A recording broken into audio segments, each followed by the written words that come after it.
Hey, yo, what's up, everybody? And welcome back to another show, another video, and a brand new episode. And yo, you're now rocking with the best word up. Shout out to everybody who came by and watched my previous video. If you haven't, I'll put the link down in the description. You get a chance to go check it out. Shout out to my man Against the Grain. Sent me a message over Facebook. I really appreciate that, homie, for the encouraging words. I really appreciate that. And of course, I got to send a shout out to my man Smash05. Go check out his YouTube channel. That's the Smash05. You know what I mean? Go check him out. He ain't putting nothing up new yet, but I'm waiting. He got something that he's doing, that he's working on right now. So can't wait to see that. So anyway, guys, are you guys playing the division? Are you enjoying it? Are you on the fence? Are you still wondering, like, I don't know if I should buy it or not? Man, go get the game, man. I'm telling you right now, just go get the game because the game's fun. It's really, really fun. I'm really enjoying it. I like the shootouts, and I know a lot of people are saying, hey, it's not fun playing by yourself. This game is pretty fun playing by yourself. It's better playing with other people when you're going through these missions, but still the single player missions to me they're fun. Some of the shootouts, some of the random shootouts aren't that great, but when you're going against the AI who's about the same level or maybe a level 2 higher than yours, it makes the game more challenging. It makes it more fun. No, the NPCs aren't the brightest in the world, but they're not the dumbest either. They will try to flank you and they will try to get you out of cover.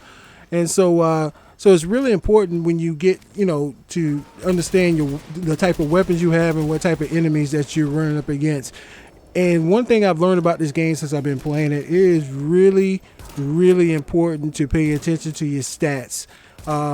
Unlike most games, when you're playing RPG type games or even playing, of course, what has always been compared to is Destiny, but this game is not like Destiny at all. But just think about any RPG game that you played. If you played The Witcher, it's kind of in that type of vein when you're playing it. Only difference is you're playing it with guns. So it's really important to pay attention to your stats when you're going to your loadout screen, because there's a lot of times when I've been playing this game and I've looked at different weapons. Let's say, for an example, let me give you a quick example of a rundown of what like the weapon types are. As you can see, most of my weapons now are blue. Green is the lower tier, blue is the next tier. I think purple is the third tier, and the top tier is gold. But there's sometimes your lower tier weapons like the greens and the blues, they may have more power and more. May give you more health or more skill points than whatever weapon you have that may be 2 levels higher. So you can have, for an example, you can have a green, let's say a green scar, that's a level 12, and a blue scar that's a level 14, but your level 12 gun is better than your level 14 blue weapon. But there's give and take with each one. They have different things from different stat attributes that you have to kind of pay attention to, that can either level up your health, level up your skill, or level up your stamina or your damage output that you use for these weapons. So you kind of really have to pay attention and tailor what type of player you want to be in this game, which is good. And it's really good that you can change the type of style that you want. And another thing that I forget in this game, which I had to remember while I was playing this, you can also change your skills, talents that you want to use on the fly. So right here, I really like using the Seeker Mine. That is one of my most fantastic weapons. It's more offensive type mine, where it goes out and it seeks out the enemy and it blows up. It rolls up in a little ball and it blows up and shoots shrapnel all over the place. I really like that weapon. I did like the Sentry, but I haven't upgraded the Sentry enough. But the Sentry is really good, except for like mid-level bosses or the bosses at the end of a map, because they can destroy those easily. They'll walk up to it and kick it and destroy it, and you're like, crap.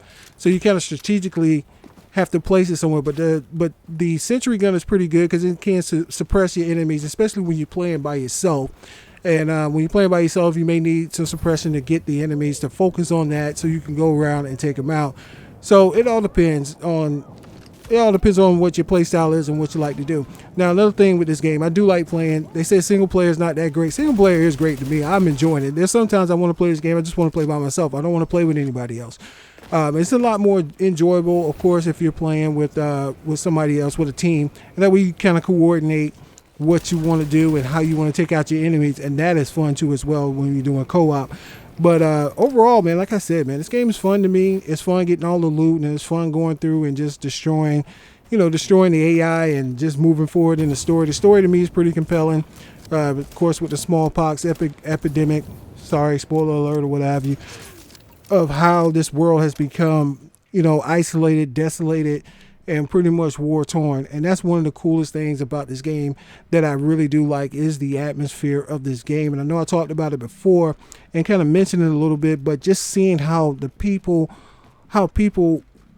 how people are just, you know, doing whatever they can do just to survive in this type of world.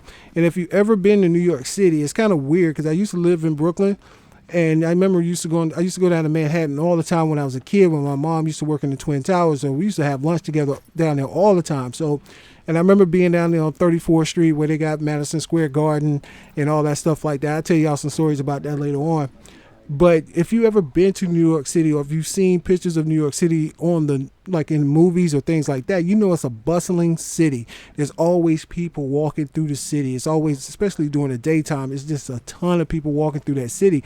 But when you playing this game and you just see there's nothing but really cars, and you got garbage just piled up on the side of the building, and you see burnt out things, and you just see just wild animals running through.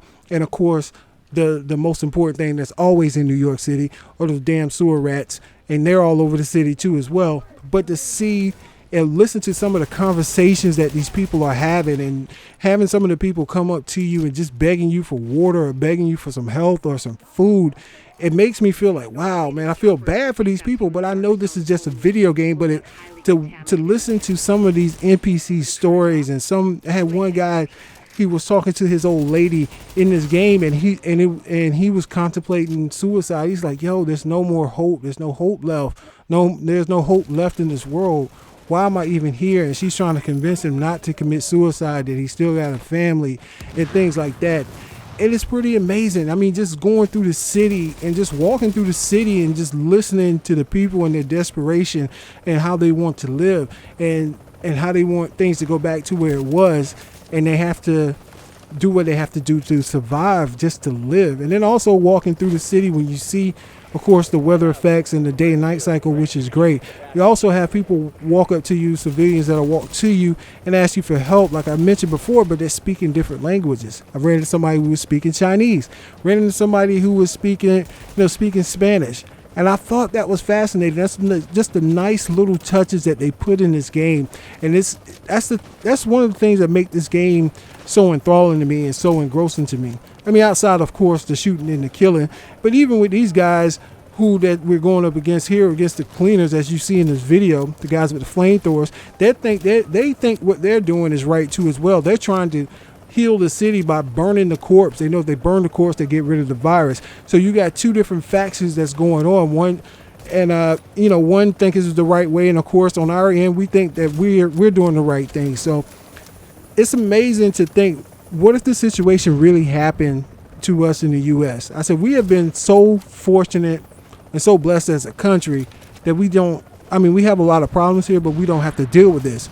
Now imagine if we were over in Iraq, you know what I'm saying, or over in the Middle East, or over in some war-torn country where they have to rebuild, and they're probably going through stuff like this. They're not dealing with a virus, but they're dealing with their world being destroyed by whatever happened. I'm not trying to say, hey, we have sympathy for terrorists and things like that. Don't get it twisted in that sense. I'm just talking about just normal citizens and how they have to live to get by each day. Have to worry about how they're going to eat and how they're going to feed their children, if they're going to live the next day. You don't know what's really going on. You got different factions that are running the country. I say, we here in America, we are very fortunate to be where we are, and I think sometimes we do take it for granted to be where we are, because right now we got a big political race going on, and when I go on Facebook, it's so divided amongst everybody, all my friends list, from Republicans to Democrats, from whites to blacks, and these are the things we're fighting for or fighting against rather.